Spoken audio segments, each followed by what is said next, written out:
Artist chika viral today. Sweet messages ni Daniel kay Jasmine, kumalat ulit. Paalala lamang po, ang videong ito ay base lamang sa mga nakalap na impormasyon na usap-usapan ngayon sa mga social media platforms. Nakakaladkad ngayon ang pangalan ni Jasmine Curtis kay Daniel Padilla. Ito ay matapos buhayin ng ibang netizens ang dating tweet ni Jasmine na, "Yes, I admit that Daniel and I exchanged sweet text messages." That was 2014 na base sa message noon ni Jasmine na kumakalat sa social media.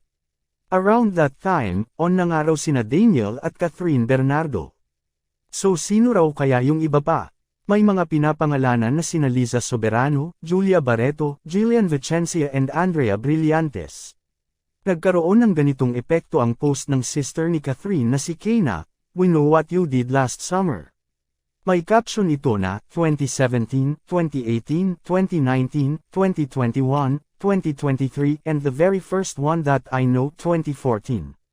At hinulaan nga ito ng netizens na may kinalaman sa di umano'y ginawa ni Daniel sa kanyang sister. Na hindi naramdaman ni Catherine kung ganun. Well, yan lang naman ay mga analysis. Samantala, inamin ni Jasmine na live-in na sila ng boyfriend na si Jeff Ortega na Department of Tourism Provincial Director. Hindi ito idininay ni Jasmine sa Fast Talk with Boy Abunda days ago.